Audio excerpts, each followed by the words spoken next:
Welcome to BTS academy. আমরা এর আগের দিন যেটা করেছিলাম সেটা হচ্ছে টাইম ডিসপ্লেসমেন্ট গ্রাফ বা ডিসপ্লেসমেন্ট টাইম গ্রাফ থেকে গ্রাফের নেচার থেকে কিভাবে আমরা ভেলোসিটিকে ডেসক্রাইব করতে পারি এন্ড কি কি টাইপস এর ভেলোসিটি সেগুলো আমরা দেখেছি।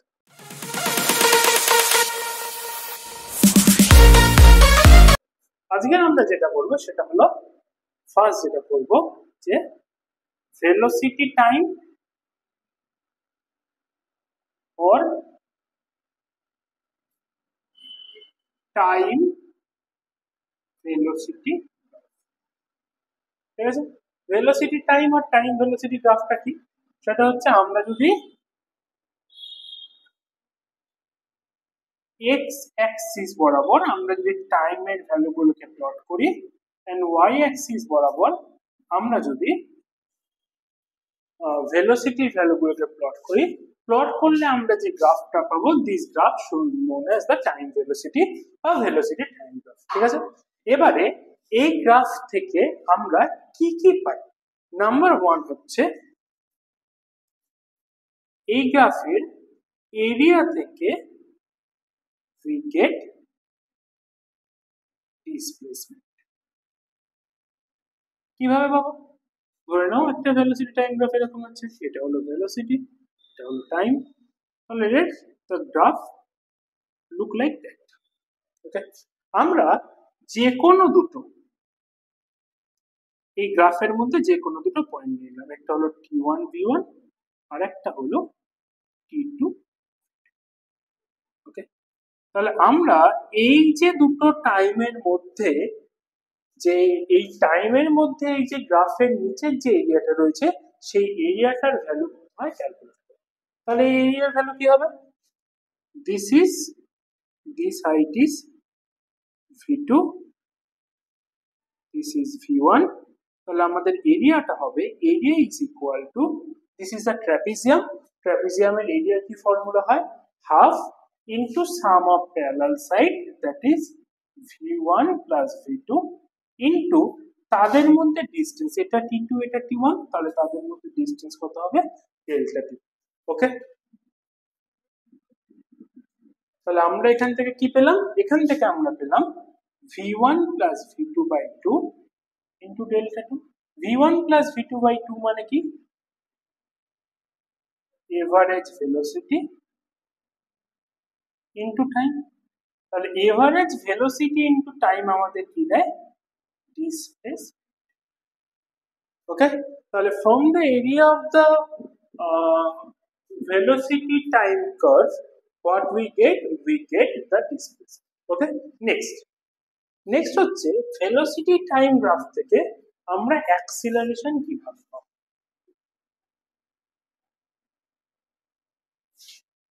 দু নম্বর হলো from the slope of velocity time graph we get acceleration। দেখা যাক কি হয়। আমরা ধরে নিই এখানে একটা ভেলোসিটি টাইম গ্রাফ আছে, এটা টাইম, এটা velocity, let's say there is a graph. Okay, যেমন ইচ্ছে হতে পারে। তাহলে এই ভেলোসিটি টাইম গ্রাফের উপর আমরা যে কোনো দুটো পয়েন্ট নিয়ে নিই, একটা হলো এ পয়েন্ট, একটা হলো বি পয়েন্ট। এ পয়েন্টের কোঅর্ডিনেট কত? Let's say t1 v1, B পয়েন্টের কোঅর্ডিনেট কত?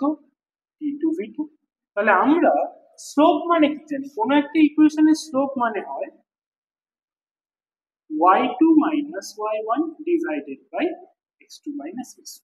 তাহলে আমাদের এখানে y কোঅর্ডিনেট y2 মানে কত? v2, y1 মানে কত? v1, x2 মানে কত? t2 minus t1। তাহলে আমরা এখানে স্লোপ ইজ ইকুয়াল টু কি পাচ্ছি? স্লোপ ইজ ইকুয়াল টু পাচ্ছি delta v divided by delta t।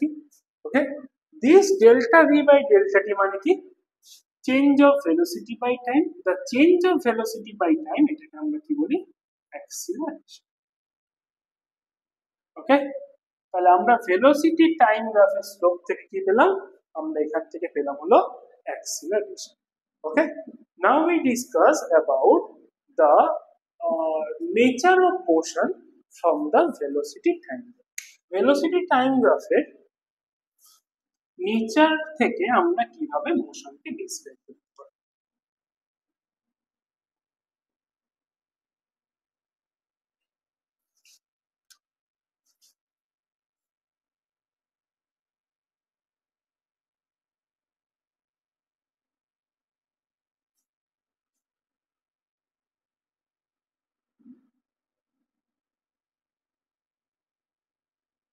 Okay, first এক নম্বর যেটা হলো সেটা হচ্ছে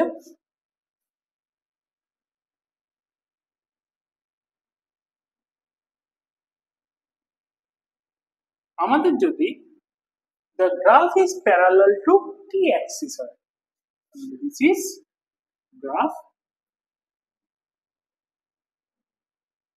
parallel to t axis which indicated that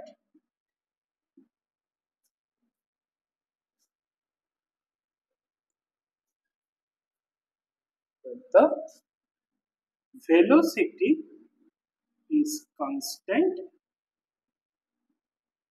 with time.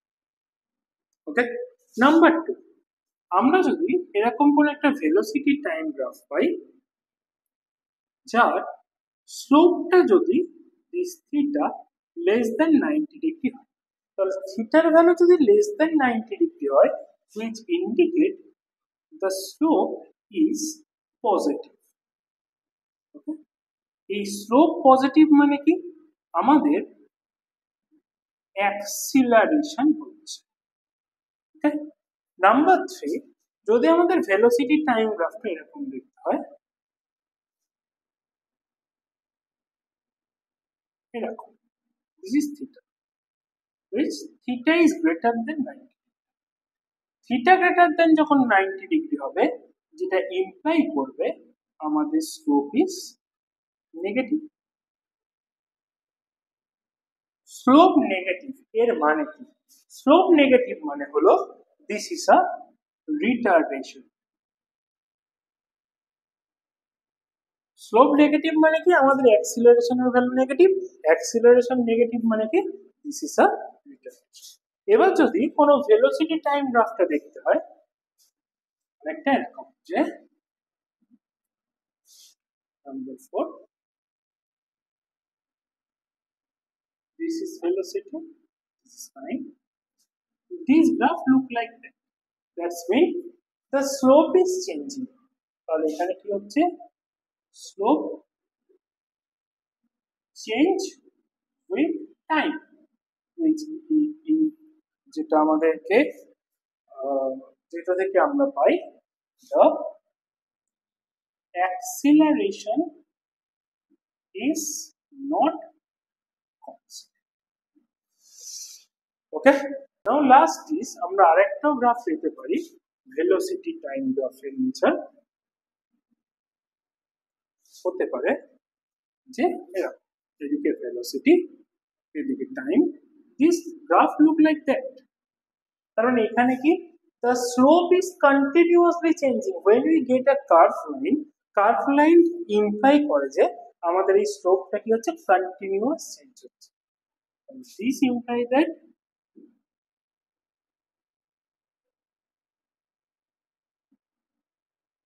continuous change of slope, যেটা থেকে আমরা কি পাচ্ছি the acceleration changing continuously. Okay, this is the total scenario, or total scenario নয় মানে 11 এর জন্য যেটুকু লাগবে সেই সিনারিও হচ্ছে আমাদের ভেলোসিটি টাইম। ঠিক আছে, তাহলে আজকে আমরা এই যে ক্লাসটা এখানে শেষ করলাম।